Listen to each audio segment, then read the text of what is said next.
কিছু মানুষ তো আছে নাউজুবিল্লাহ, সত্য মিথ্যা যাচাইয়ের কোনো দরকার নাই, খবর একটা পাইলেই পুরো এলাকা ছড়ায় দেয়। এগুলাকে সমাজে বলে মুখ পাতলা লোক, আছে না? মনে রাখবেন, এই সমস্ত লোক আল্লাহর কাছে বড় ঘৃণিত, বড় ঘৃণিত। এরা দুনিয়াতেও লাঞ্ছিত, আখিরাতে হবে এরা চির লাঞ্ছিত। এদের জিহ্বাগুলা ধরে ধরে কাটা হবে। বলেন নাউজুবিল্লাহ। আমার নবীজি তো বিজ্ঞানীদের বিজ্ঞানী, জ্ঞানীদের মহাজ্ঞানী। আমার নবীজি যখন কোনো সফরে যেতেন, উনি পিছনে কাফেলার একজন দায়িত্ব রাখতেন, যে কিনা পিছনে খোঁজ খবর রাখতো পিছনে কিছু ফেলে গেছে কিনা। সমাজের মানুষ সুযোগ পাইলেই মানুষকে জুলুম করে মজা পায়, মানুষকে আঘাত করে মজা পায়, মানুষকে কষ্টের মধ্যে ফেলে মজা পায়। আপনি কি বলবেন, আল্লাহর হাবিবকে কি কষ্ট দিয়েছে, আশেপাশের কতগুলা মানুষ রূপী জানোয়ার কত কষ্ট দিয়েছে। আল্লাহর হাবিবের বিবিদের প্রতি কীরকম আচরণ করেছে দেখেন। গীবত এবং অপবাদ কেমন পর্যায়ে ছিল, আজকে আপনারা একটা ঘটনা শুনলে বুঝতে পারবেন। ইফকের ঘটনা, 6ষ্ঠ হিজরিতে বনু মুস্তালিকের যুদ্ধে আল্লাহর হাবিব সফরে রওনা হলেন। ওনার সাথে ছিলেন উম্মুল মুমিনিন হযরতে আয়েশা সিদ্দিকা রাদিয়াল্লাহু তাআলা আনহা। হযরতে মা আয়েশাকে নিয়ে আমার নবীজি সফরে গেলেন। তখনকার নিয়ম অনুযায়ী বড় পর্দার সাথে একটা পালকিতে চড়ে মা আয়েশা বসলেন।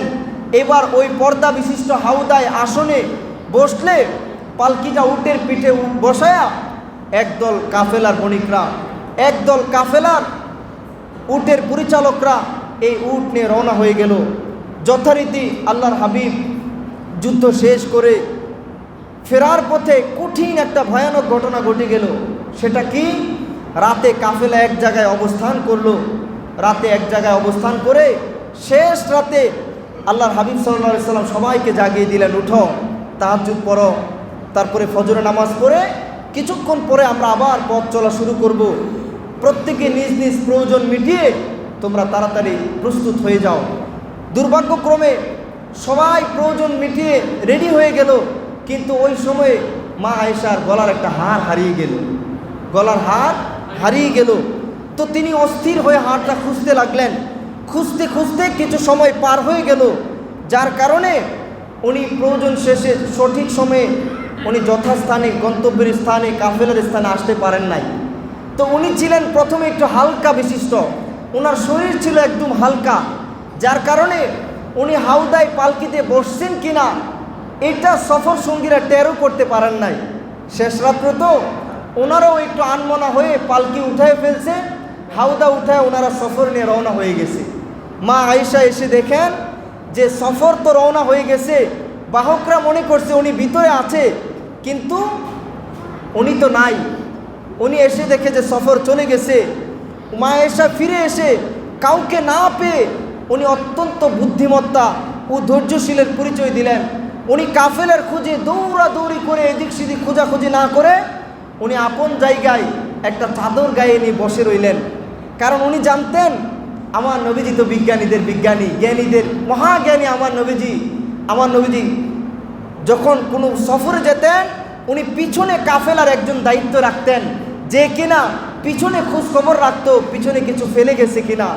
এইবার এই সফরের দায়িত্ব ছিল সাফওয়ান ইবনে মুআত্তাল রাদিয়াল্লাহু তাআলা আনহু। তো তিনি মা আয়েশা রাদিয়াল্লাহু তাআলা আনহা তো ভাবলেন কাফেলার লোকেরা যখন বুঝতে পারবে আমি আসনে নাই, তখন তারা খুঁজে এসে যাতে আমাকে পায়, এজন্য আমি এদিক সেদিক না গিয়ে এখানে চাদর দিয়ে বসে থাকি। এদিক সেদিক গেলে তো আমাকে খুঁজে পাওয়া মুশকিল হয়ে যাবে। এজন্য উনি বসে থাকলেন।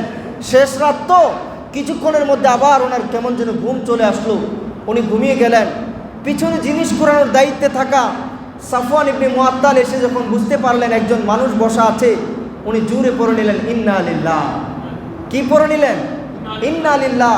এই আওয়াজ শোনা মাত্রই মা আয়েশা রাদিয়াল্লাহু তাআলা আনহা জাগ্রত হয়ে গেলেন। উনি আরও আব্র হয়ে গেলেন, নিজেকে ঢেকে ফেললেন, নিজের মুখ ঢেকে ফেললেন। সাফওয়ান রাদিয়াল্লাহু তাআলা আনহু নিজের উটকে কাছে এনে উনি বসিয়ে দিলেন। এবার মা আয়েশা ওই উটের মধ্যে যখন উঠলেন, রশি ধরে ধরে সাফওয়ান রাদিয়াল্লাহু তাআলা আনহু হেঁটে রওনা হয়ে গেলেন। কিছুক্ষণের মধ্যে ওনারা কাফেলার সাথে মিলিত হয়ে গেলেন।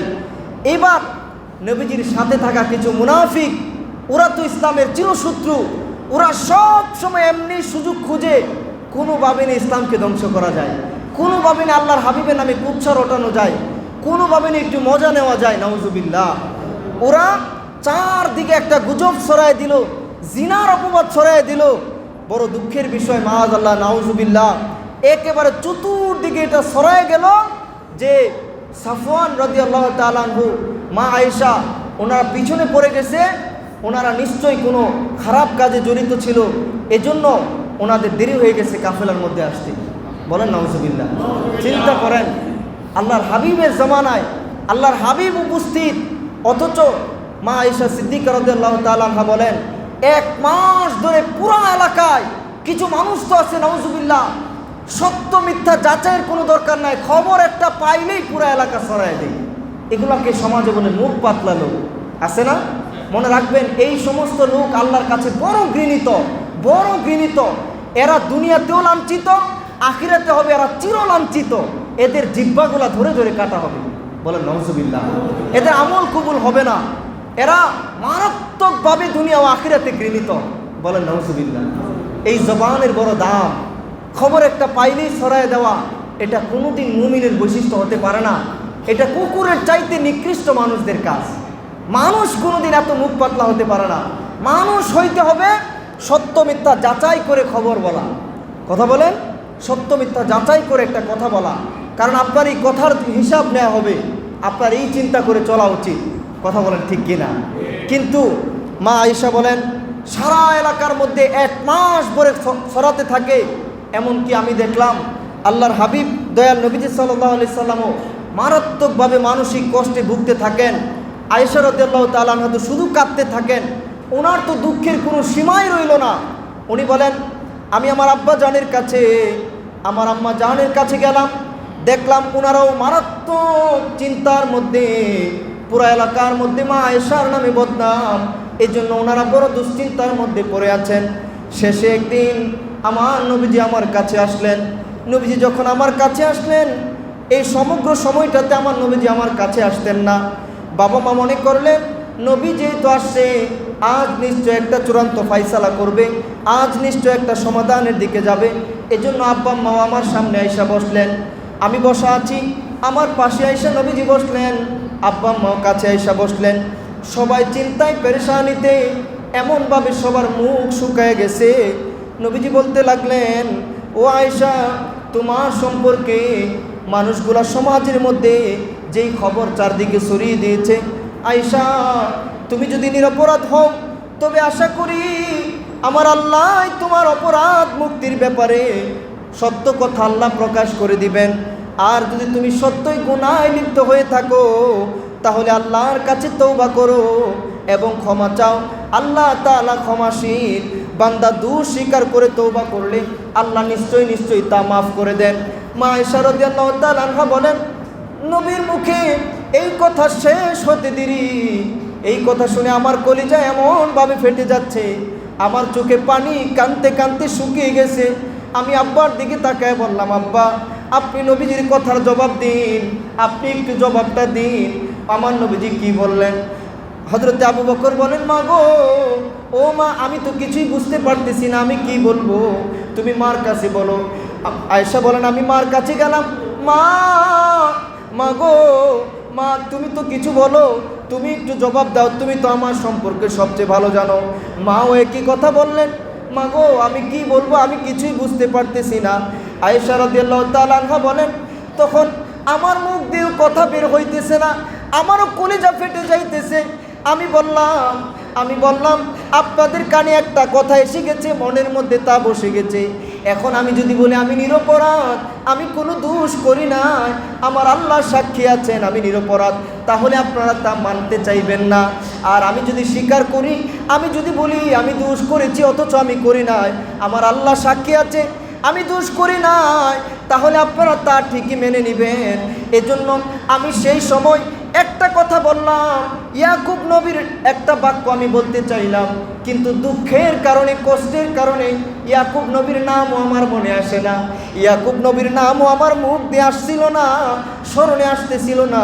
আমি কান্না করে করে বললাম, ও নবী, ও আব্বা আম্মা শুনেন, ইউসুফের আব্বার মতো আজকে আমার কথা শুধু একটাই, সবরুন জামিল ফাসবরুন জামিল ফাসবরুন জামিল। আমি ধৈর্য ধরতেছি, আল্লাহ নিশ্চয় একটা ফয়সালা করবে। এই কথা বলে আমি অন্য পাশে শুয়ে গেলাম, আল্লাহর হাবিব শুয়ে আছেন। সে সময় আমি মনে মনে ভাবছিলাম, আল্লাহ তো জানেন আমি কোনো অপরাধ করি নাই, আল্লাহ উত্তম সাহায্যকারী, আল্লাহ নিশ্চয় আমাকে সাহায্য করবেন। কিন্তু আমি কল্পনাও করি নাই আল্লাহ যে আমার সম্পর্কে একে একে 10টা আয়াত নাজিল করে দিবে। আমি তো এত বড় আশা করি নাই। আমি তো নিজেকে অনেক নগণ্য মনে করতাম, আমি তো নিজেকে অনেক নিম্ন স্তর মনে করতাম। আমার ধারণা ছিল আল্লাহ কোনোভাবে হয়তো ফয়সালা করবেন, আল্লাহর হাবিব হয়তো স্বপ্নে দেখবেন, যার দ্বারা আমার নির্দোষ হওয়ার বিষয়টা হয়তো প্রমাণ হবে। কিন্তু আমি দেখলাম আমার নবীজি হঠাৎ করে কেমন যেন কম্পনরত অবস্থায়, মারাত্মক শীতের দিনেও আল্লাহর হাবিব একেবারে ঘেমে যাচ্ছেন, ওনার সারা শরীর কম্পন শুরু হয়ে গেছে। আমি বুঝতে শুরু করলাম এই অবস্থায় আল্লাহর হাবিবের কাছে ওহী নাজিল হওয়ার সময় হয়। এমন দৃশ্য ওহী নাজিল হওয়ার সময় দেখা যায়, নিশ্চয় নিশ্চয় আল্লাহর হাবিবের কাছে ওহী নাজিল হইতেছে। ভীষণ শীতের দিনেও আল্লাহর হাবিবের দু জাহানের বাচ্চা নবীর নূরে চেহারা মুবারক থেকে মুক্তার দানার মতো এক একটা ঘাম মুবারকের ফোঁটা জমিনের মধ্যে পড়তেছিল। আমরা সবাই চুপ হয়ে গেলাম। আমি তো ছিলাম একেবারে নির্ভীক, কিন্তু আমার আব্বা আম্মার অবস্থা এমন হয়ে গিয়েছিল যেন শরীরের মধ্যে কাঁটা দিয়ে আঘাত করলেও, শরীর কাটলেও যেন এক ফোঁটা রক্ত ঝরবে না। আব্বা আম্মা একেবারে ওনারা অ্যাম্বিভ্যালেন্স হয়ে গেলেন, ওনারা দুতুল্যমান হয়ে স্টাক হয়ে বসে আছেন।